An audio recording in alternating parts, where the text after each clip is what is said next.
وہ کون سی چیز ہے جو اللہ اور اس کے رسول کی پکار پر لبیک کہنے سے روکتی ہے؟ وہ آیت نمبر 28 میں ہم نے پڑھی تھی، وہ مال اور اولاد کی محبت ہے، جس کو وہاں پہ فتنہ کہا گیا تھا۔ اب ان کا کیا لنک ہے آیت نمبر 73 کے ساتھ؟ وہ سچویشن جو میں نے آپ کو ابھی 3 آیات کے حوالے سے نہیں، 23، 25 اور 28 کے حوالے سے رکھی ہے، اور اب آیت نمبر 73 تعلق کیا ہے؟ کاز اینڈ افیکٹ کا تعلق ہے، یعنی وجہ اور نتیجے والا تعلق ہے۔ ایک سیکنڈ۔ 73 میں جو ابھی ہم نے آیت پڑھی، اس میں یہ ہے کہ مسلمانوں، اگر تم ایک لڑی میں اپنے آپ کو پرو کر ایک وحدت نہیں بنو گے تو زمین پر فتنہ فساد ہوگا اور مسلمانوں کا جینا مشکل ہو جائے گا۔ اور آیت نمبر 25 کے مطابق ہر ایک کو یہ فتنہ اپنی لپیٹ میں لے لے گا، اور پھر یہ ہے کہ تم اس کے بعد یعنی چھوٹے چھوٹے ٹکڑوں میں تمہیں بانٹ دیا جائے گا، تمہارے درمیان اختلافات جگائے جائیں گے، تمہارا مقصد صرف مال جمع کرنا اور اپنی اولاد کو کامیاب بنانا رہ جائے گا، جو کہ ہو چکا ہے۔ پھر لوگ برائی دیکھ کر چپ رہیں گے کہ ہم کر ہی کیا سکتے ہیں، اور دشمن مضبوط ہوتا چلا جائے گا۔ پھر تمہارا اپنی شناخت کا تحفظ کرنا دہشت گردی کہلائے گا، اور ان کا اپنے غلط مفادات کا تحفظ کرنا رائٹ آف سیلف ڈیفense کہلائے گا۔ کون سا قانون ہوگا؟ جس کی لاٹھی اس کی بھینس۔ ویڈیو دیکھتے ہیں۔ اور آپس میں ہنسی مذاق کر رہے ہیں۔ تم نے خوب ڈرامہ رچایا، تم نے دنیا کو بتایا کہ میں تمہارا دشمن ہوں، اور اس ڈر سے سب نے اپنے گھروں کی چابیاں تمہارے حوالے کر دی۔ ہاں، اور تمہاری وجہ سے ان بیچاروں نے اپنے دفاع کے نام پر مجھ سے مہنگے پٹے خریدے۔ ہم لڑے یا نہ لڑے، یہ جنگل تو برباد ہو رہا ہے اور ہمارا پیٹ بھر رہا ہے۔ یہ بہت غلط ہو رہا ہے، دیکھو کیسے جنگل اجاڑ رہے ہیں، مجھے کچھ کرنا چاہیے، میری طاقت ان دونوں کے لیے کافی ہوگی۔ جناب، سوچ سمجھ کر آپ نے قدم اٹھایا تو شکاری آپ کا دانا پانی بند کر دے گا، آپ کے اکاؤنٹ فریز کر دے گا، آپ پر سینکشنز لگا دے گا۔ ذرا احتیاط کیجیے، صرف بیان جاری کریں گے کہ ہمیں یہی تشویش ہے، بس اتنا ہی کافی ہے۔ ہاں، سچ تو یہی ہے، ہم کر ہی کیا سکتے ہیں، حالات ہمارے بس میں نہیں ہے۔ دعا کرو کہ بس ہمارا حصہ محفوظ رہے جنگل کا۔ میرا ضمیر تڑپتا ہے مگر میری جیب خالی ہے۔ میں اگر ان کتے اور لگڑ بگڑوں سے الجھا تو میری اپنی کھال اتار دی جائے گی۔ بہتر ہے میں خاموش رہوں اور ان کی جی حضوری کروں۔ دیکھو لگڑ بگڑ، ان کی طاقت دیکھو، ان کا خوف دیکھو، یہ وہ شیر ہیں جو سرکس میں پل کر بلی بن چکے ہیں۔ ان کی یہی مصلیت ہماری کامیابی ہے۔ جب تک یہ ہم نہیں کر سکتے کا ورد کرتے رہیں گے، یہ جنگل بھی ہمارا ہے اور ان کا گوشت بھی ہمارا ہے۔ جنگل کا اجڑنا ایک المیہ ہے، لیکن اس کی وجہ یہ نہیں کہ وہاں کتا اور لگڑ بگڑ جیسے جانور موجود ہیں، بلکہ اس کی وجہ یہ ہے کہ وہاں پہ ایسے ہاتھی اور گینڈے موجود ہیں جو طاقت رکھنے کے باوجود خوف اور مصلحت کے قیدی بنے ہوئے ہیں۔ اوکے جی، اگلی آیت کی طرف چلتے ہیں ہم۔ آیت نمبر 74۔ اعوذ باللہ من الشیطان الرجیم۔ والذین آمنوا وہاجروا وجاہدوا فی سبیل اللہ، وہ لوگ جو ایمان لائے، انہوں نے ہجرت کی اور انہوں نے جہاد کیا اللہ کے راستے میں۔ والذین آووا ونصروا، اور وہ جنہوں نے پناہ دی اور مدد کی۔ اولئک هم المؤمنون حقا، یہی لوگ ہیں جو مومن ہیں سچے، یعنی یہ بات ہم پہلے بھی پڑھ چکے ہیں۔ لہم مغفرۃ ورزق کریم، ان کے لیے بخشش ہے اور عزت دینے والا رزق ہے۔ تو اب یہاں پہ آپ دیکھیے کہ آیت نمبر 72 کا لائک پہلا پارٹ اور 74 میں ایک چھوٹا سا کمپیریزن دیکھ لیتے ہیں، کیونکہ دونوں ہی ایک ہی طرح سے سٹارٹ ہو رہی ہیں۔ کیا فرق ہے کہ 72 میں کہا کہ یہ دونوں گروہ ایک دوسرے کے ساتھ ولایت کے رشتے میں بندھے ہوئے ہیں، جس کی بنیاد ایمان اور ان کا نظریہ ہے، اور آیت نمبر 72 میں جو اولیاء والا مضمون تھا، 74 میں وہ مومنون حقا کے فرق کے ساتھ یہاں پہ سامنے آیا ہے۔ تو ایک نتیجہ تو یہ برآمد ہوا کہ سچے مومن ایک ہی نظریے پر ولایت کے رشتے میں بن جاتے ہیں، اور وہ نظریہ کیا ہے؟ وہ توحید ہے، اور اس کے بعد مشن ہے جو رسول اللہ صلی اللہ علیہ وسلم کو دیا گیا تھا۔ تو یہ جو الفاظ آئے نا، اولئک هم المؤمنون حقا، یہ آیت نمبر 4 جو سورۃ انفال کے بالکل سٹارٹ میں آئی تھی، ہم نے اس میں پڑھے تھے۔ وہاں پہ حقیقی مومنین کی کیا صفات بتائی گئی تھی؟ ایک تو یہ ہے کہ جب اللہ کا ذکر ان کے سامنے آتا ہے تو وجلت والی کیفیت ہوتی ہے ان کی نا، ان کے دلوں میں ایسی کیفیت ہوتی ہے جیسے اپنے آپ کو اللہ کے سامنے حاضر محسوس کرتے ہیں۔ پھر یہ ہے کہ آیات کی تلاوت سن کے ان کا ایمان بڑھ جاتا ہے، اللہ پہ وہ توکل کرتے ہیں، نماز قائم کرتے ہیں اور زکوٰۃ ادا کرتے ہیں۔ اچھا، یہ ساری صفات جو ہم نے آیت نمبر 4 میں پڑھی تھی، یہ ایک مومن کی انفرادی شخصیت کو ریپرزینٹ کرتی ہیں، یعنی اس کی شخصیت کا جو روحانی پہلو ہے، اس کی جو اسپرچول سائڈ ہے۔ جبکہ آیت نمبر 74 میں حقیقی مومنوں کی نشانیاں کیا بتائی گئی ہیں، یہ جو بھی میں نے آپ کے سامنے پڑھی، کہ وہ ایمان لاتے ہیں، ہجرت انہوں نے کی، جہاد کیا اللہ کے راستے میں، اور پھر وہ بھی جو ایمان لائے اور یعنی ہجرت جو کر کے آئے تھے وہ لوگ، ان کو ٹھکانہ پرووائڈ کیا، اور رسول اللہ صلی اللہ علیہ وسلم اور ان کے مہاجر صحابہ کی کے مشن میں بھی مددگار ثابت ہوئے، انہوں نے بھی جہاد میں حصہ لیا۔ یہ جو ہے وہ مومن کی شخصیت کا ظاہری پہلو ہے۔ یہاں پر وہ ایک مشن پر ہے، اس کو ہم کہیں گے کہ یہ ریلیجیس ایکٹیویزم ہے۔ مگر یہ دونوں پہلو ایک ہی سکے کی دو سائڈز ہیں، دونوں کو ملا کر ہی ایک حقیقی مومن کا پورٹریٹ پورا ہوتا ہے۔ تو جو بھی ایمان لانے کا دعویٰ کرے وہ اسی کسوٹی پر رکھ کے اپنے آپ کو پرکھے۔ صحابہ کرام رضوان اللہ اجمعین، ان کی زندگیاں ایسی ہی تھیں کہ وہ رسول اللہ صلی اللہ علیہ وسلم کے ساتھ مشن میں مددگار ہوئے، اور میدان جنگ میں وہ لڑا کرتے تھے، اور راتوں میں وہ سجدوں میں آنسو بھی بہایا کرتے تھے۔ لیکن اس کے بعد کیا ہوا؟ روحانی اور عملی پہلو میں دوری آتی چلی گئی، اسپرچل سائڈ الگ ہو گئی اور اسلامک ایکٹیویزم الگ ہو گیا، یہ دو الگ الگ پہلو بن کے رہ گئے۔ اور اب کچھ لوگ صرف ذکر، اذکار، نوافل، راتوں کے قیام کو دین سمجھتے ہیں، اور ان کو صرف اپنی روحانی بلندی کی فکر ہے، اور اپنا تزکیہ کر لیں، آس پاس کچھ ہو جائے ان کو کچھ پرواہ نہیں ہوتی۔ اور کچھ دوسرے لوگ ہیں وہ اسلامک ایکٹیویزم میں ہیں، جو دینی ادارے بناتے ہیں، لوگوں کی اویئرنیس کے لیے پروگرامز رکھتے ہیں، دین کی تبلیغ کے مشن پر ہوتے ہیں۔ وہ یہ سمجھتے ہیں کہ یہ روحانی سائڈ والے لوگ بیکار ہیں، اور روحانی بینٹ آف مائنڈ رکھنے والے سمجھتے ہیں کہ یہ جو ایکٹیوسٹ ہیں یہ غفلت میں ہیں۔ اور ایون یہ بھی نوٹ کر، جو اسلامک ایکٹیویزم میں بھی جو لوگ آگے آگے ہیں، وہ بھی بس آپ دیکھیں کہ مدرسے اور انسٹیٹیوٹس بنانے پر، اسلامک انسٹیٹیوٹس بنانے پر زیادہ زور ہے، تبلیغی مشن بھیجنے پر فوکس ہے، اجتماع منعقد کرنے پر محنت ہے۔ مگر یہ ساری چیزیں کیا ہے؟ یہ امر بالمعروف میں آ سکتی ہیں، لیکن نہیں ہونے منکر چھوڑ چکے ہیں کہ برائی اگر ہو رہی ہے تو وہ تو ہر ایک کا ذاتی مسئلہ ہے، ہمیں اس سے کوئی فرق نہیں پڑتا، ہماری یہ سوچ ہو چکی ہے آج۔ مگر یہ صورت ہمیں کیا سکھا رہی ہے؟ کہ دونوں ضروری ہیں، ورنہ مومن کی شخصیت حقیقی نہیں ہے۔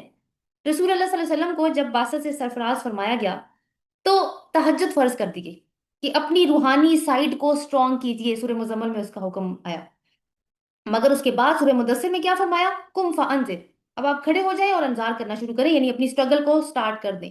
تو سٹرگل اور ذکر کو بیلنس کر کے چلنا ہے۔ ہم نے کیا کرنا شروع کر دیا؟ افراط و تفریط والا عالم ہے کہ انفرادی نیکی پر تو بہت زور ہے، لیکن اجتماعی ذمہ داریوں کا احساس تک نہیں ہے ہمارے اندر۔ تو آگے پھر اللہ تعالیٰ نے ان کے انعام کے بارے میں بتا دیا کہ کیا انعام ہے ان کا۔ اللہ تعالیٰ کا مغفرت ہے اور رزق کریم ہے۔ تو آیت نمبر 4 میں بھی یہی بات تھی۔ تو آپ دیکھیں کہ کہنے کا مقصد یہی ہے کہ یہ ایک ہی گروپ کی بات ہو رہی ہے کہ انڈیویجولی ایک مومن کے ساتھ کیا کیا کیا ٹریٹس تھے وہ ہمیں آیت نمبر 4 میں بتائے گئے، لیکن اب جب وہ ایک اجتماعیت کا حصہ بنتا ہے تو پھر اس کے عملی پہلو کیا ہیں وہ یہاں پہ ہمیں نظر آتے ہیں۔ لیکن آپ دیکھیں کہ مسئلہ کہاں پہ ایک اور جگہ پہ بھی پیدا ہوا کہ حکومت، نو ڈاؤٹ، ایک ہم کیونکہ زیادہ تر حکومت کو ہی بلیم کر رہے ہوتے ہیں، اور یہ بہت بڑا ایک فیکٹر ہوتی ہے کس ٹائپ کی گورنمنٹ ہے، کیونکہ قوم کی تربیت کے حوالے سے اس کا ایک کردار ہوتا ہے۔ تو لیکن آپ دیکھیں کہ جو لوگ آتے ہیں وہ ووٹ کے ذریعے ہی آتے ہیں، لوگ ان کو ووٹ دیتے ہیں، اور وہ کسی ریلیجیس نعروں کے اوپر ووٹ نہیں دیتے، کیونکہ ریلیجیس جو جماعتیں ان کو تو ووٹ ملتا ہی نہیں ہے، وہ تو کبھی پاور میں آتی ہی نہیں ہے۔ اور یہ جو سیاسی رہنما ہے یہ روٹی کپڑا اور مکان ہی کی بات کرتے ہیں، بیسک نیڈز ہی کی بات کرتے ہیں، یہ کوئی دین قائم کرنے کی بات نہیں کرتے۔ ماضی میں کچھ سرفروش تھے مگر اب تو کوئی بھی نہیں ہے۔ لیکن پھر کام تو علماء کا ہے نا، جن کے پاس قرآن ہے، جن کے پاس یہ والی نالج ہے ساری جو قرآن نے جو ہمیں دے رہا ہے۔ تو پھر کہاں پہ کمی، کوتاہی کہاں پہ ہو رہی ہے؟ بہت سارے فیکٹر، تعلیم و تربیت میں ہو رہی ہے، بالکل ہو رہی ہے۔ پھر اس میں بحث آتی ہے، اچھا مدرسہ الگ ہے اور اسکول الگ ہے، ان کو الائن ہونا چاہیے، اس میں بہت بڑی بحث ہو سکتی ہے۔ میں ایک چھوٹا سا فیکٹر آج آپ کے سامنے رکھنا چاہتی ہوں کہ مسجدیں تو بہت زیادہ ہے نا، ہر گلی محلے میں ایک مسجد ہے، تو کیا مسجد اپنی ذمہ داری نبھا رہی ہے؟ یعنی ہفتے میں ایک دن تو ساری قوم نماز کو فرض سمجھ کے پڑھتی ہے نا، جمعے کے دن۔ تو جمعہ کے خطبے جو ہیں وہ ہفتہ وار تعلیمی پروگرام ہوتا ہے مومنوں کے لیے، جو ایک قوم کو اس کی شناخت اور ذمہ داری کے ساتھ جوڑ کے رکھتے ہیں۔ آج ہمارے جمعے کے خطبوں سے سورۃ انفال جیسی آیتیں غائب ہیں۔ اس کا مطلب کیا ہے کہ ایسی صورتیں اگر ممبر سے غائب ہیں تو دراصل وہ انقلابی فکر غائب ہو چکی ہے، جو اسلام کو مذہب نہیں بلکہ دین، ایک مکمل نظام زندگی بنا کے پیش کرتی ہے۔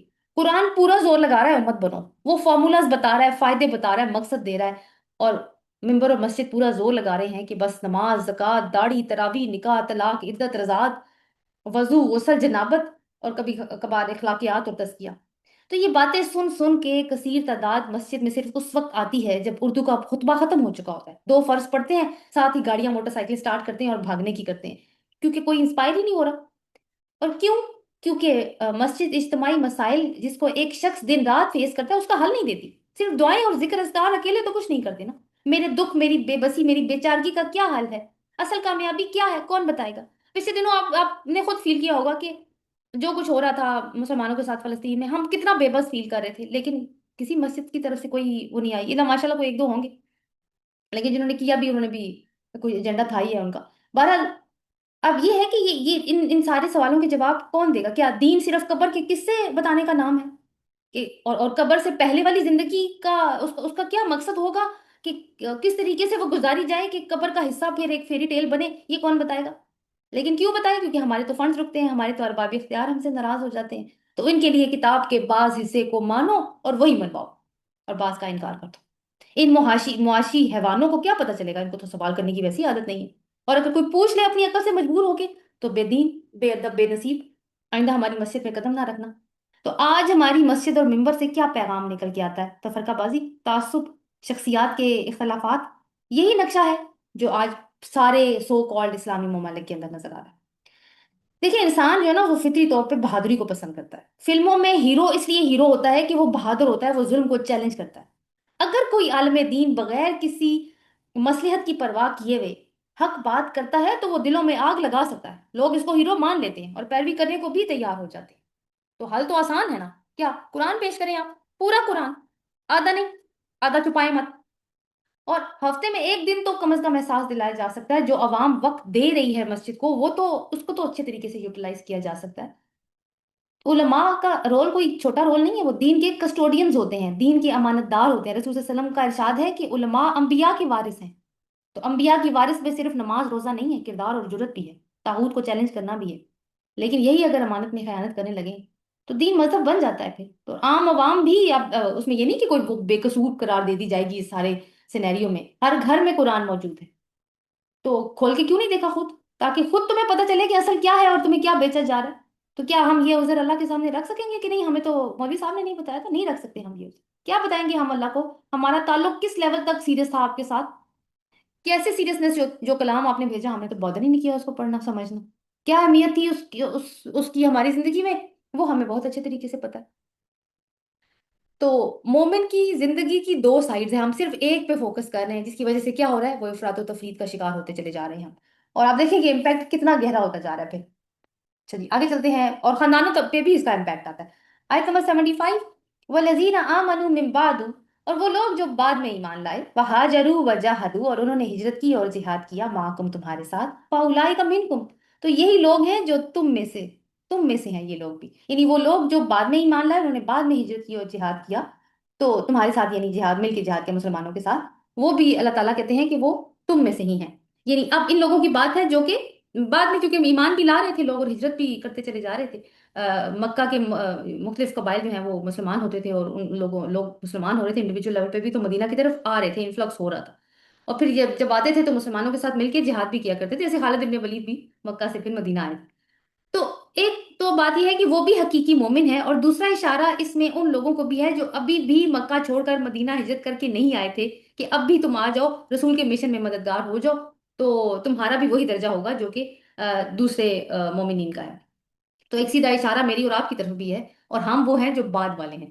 تو امت کا دروازہ ہمیشہ کھلا ہے، جو بعد میں بھی امت محمدی کا حصہ بنے گی صلی اللہ علیہ وسلم، کوئی اس کے بعد کوئی سینئر جونیئر عربی عجمی نہیں ہوگا، جو بھی ایمان، ہجرت اور جہاد کے نظریے سے جڑتا ہے اس کو وہی مقام ملے گا جو پہلے والوں کو ملا تھا۔ تو سورت کے آخر میں اللہ تعالیٰ نے مایوسی ختم کر کے ایک امید بھی جگائی ہے کہ دیکھو ابھی بھی وقت ہے۔ اور آگے جو اللہ تعالیٰ نے بات کی، وَأُولُو الْأَرْحَامِ بَعْضُهُمْ أَوْلَىٰ بِبَعْضٍ فِي الْكِتَابِ، اور رحمی رشتوں والے بعض ان کے زیادہ قریب ہیں بعض کے اللہ کی کتاب میں، یعنی رحمی رشتے والے اور دوسری طرف وہ ولایت کا تعلق، تو یہ دونوں تعلق ہے نا۔ تو مسلمان جب مدینہ ہجرت کر کے آئے تو وہ بالکل بے گھر بے سر و سامان تھے، تو انصار مدینہ نے نہ صرف اپنے دلوں کے دروازے ان کے لیے کھولے بلکہ اپنے گھروں اور کاروباروں تک میں مہاجرین کو شریک کیا، اور یہ ہوا تھا مواخات کے نتیجے میں۔ تو اس مواخات کی وجہ سے لوگ یہ خیال کرنے لگے تھے کہ یہ دینی بھائی وراثت میں بھی وارث ہوں گے، تو بتا دیا گیا کہ رحمی رشتوں کے حوالے سے جو قوانین بتا دی ہیں اللہ تعالیٰ نے اپنی کتاب میں، جیسے کہ قانون وراثت، تو اس میں تو کوئی تبدیلی نہیں ہوگی۔ سورۃ احزاب کی بھی آیت نمبر 6 میں ایسے ہی ایک ارشاد ہے، اللہ تعالیٰ نے فرمایا وَأُولُو الْأَرْحَامِ بَعْضُهُمْ أَوْلَىٰ بِبَعْضٍ فِي كِتَابِ اللَّهِ مِنَ الْمُؤْمِنِينَ وَالْمُهَاجِرِينَ إِلَّا أَن تَفْعَلُوا إِلَىٰ أَوْلِيَائِكُمْ مَعْرُوفًا كَانَ ذَلِكَ فِي الْكِتَابِ مَسْطُورًا، اور اللہ کی کتاب کی روح سے رشتہ دار آپس میں مومنوں اور مہاجرین سے ایک دوسرے سے زیادہ حقدار ہیں، مگر یہ کہ تم اپنے دوستوں سے احسان کرنا چاہو تو اور بات ہے۔ یہ حکم اللہ کی کتاب میں لکھ دیا گیا ہے۔ اور آخر میں اللہ تعالیٰ نے جو فرمایا کہ ان اللہ بکل شیء علیم، کہ اللہ تعالیٰ تو ہر چیز کے اوپر علم رکھنے والا ہے، یعنی اللہ کی ہر بات ہر حکم اس کے علم پہ مبنی ہے، ہر چیز کا ایک خاص مقام ہے۔ دینی اخوت اور ولایت ان کے اپنے اپنی مقامات ہیں، اور رحمی رشتوں اور قرابت کا اپنا دائرہ کار ہے، دونوں کا احترام کرو، اللہ تعالیٰ نے جس کے جو حقوق مقرر کیے ہیں اس کو ادا کرو۔ تو یہاں پر ہمیں مسلم معاشرے کے دو پہلو نظر آ رہے ہیں، دینی اخوت کا لحاظ ایک طرف اور رحمی رشتوں کی تکریم دوسری طرف۔ تو دونوں کو ہی توازن میں رکھنا ہے۔ جیسے کہ بالکل ابھی ہم نے تھوڑی دیر پہلے پڑھا کہ مومن کی زندگی کے دو رخ ہوتے ہیں، تو خاندان کا تذکرہ اس لیے بھی یہاں پہ سگنیفیکینٹ ہے کہ کسی بھی امت کی مضبوطی کے لیے خاندان کا مستحکم ہونا بہت ضروری ہے۔ کیوں؟ کیونکہ یہ بنیادی یونٹ ہوتا ہے ایک خاندان۔ جیسے دیوار میں ایک اینٹ ایک بنیادی یونٹ ہوتی ہے نا، اگر ہر اینٹ ایک دیوار میں بگڑی ہوئی ہو اور اپنی جگہ سے ہلی ہوئی ہو تو وہ دیوار کیسی ہوگی؟ تو ہم یہ آرام سے اس بات کو سمجھ سکتے ہیں۔ تو آج یعنی ان خود غرض حکومتوں نے ہی میں کہوں گی کہ خاندانی نظام میں معاشی تنگی ڈال کر اتنی افراتفری پھیلاتی ہے کہ کوئی امت کے لیے سوچ ہی نہیں رہا، سب کو اپنی اپنی پڑی ہے۔ کوئی مسلمان جو ہے وہ اپنے یعنی خونی رشتوں کو کیا امت کی بہتری کے لیے کام کرنے پہ زور دیتا ہے؟ نہیں۔ تو تبدیلی تو نیچے سے ہی آتی ہے، اور والدین اور اساتذہ کرام پر ایک بھاری ذمہ داری عائد ہوتی ہے، لیکن ضرورت وہی ہے کہ میدان عمل میں نکلنا، پہلے ایمان پختہ کرنا اور پھر ایمان عمل میں نکلنا۔ تو صورت یہ اسٹارٹ میں مسلمانوں کے درمیان میں ایک جھگڑے کا ذکر تھا اور مال کی وجہ سے تھا، اور آخر تک پہنچتے پہنچتے یہ حال کہ مسلمان دینی بھائیوں کو بھی وراثت میں حصے دار سمجھ رہے ہیں، اتنی محبت ہو چکی ہے ان کی آپس میں، تو اللہ تعالیٰ کو یہ کہنا پڑا کہ قانون قانون ہے۔ تو یہاں پہ الحمدللہ ہماری صورت کا اختتام ہو چکا ہے، اور اللہ تعالیٰ سے اس دعا کے ساتھ کہ وہ ہمیں سمجھ کر عمل کرنے کی بھی توفیق عطا فرمائے۔ وآخر دعوانا ان الحمدللہ رب العالمین، آمین۔ سبحانک اللہم و بحمدک، نشہد ان لا الہ الا انت، نستغفرک و نتوب الیک، آمین۔ السلام علیکم و رحمۃ اللہ وبرکاتہ۔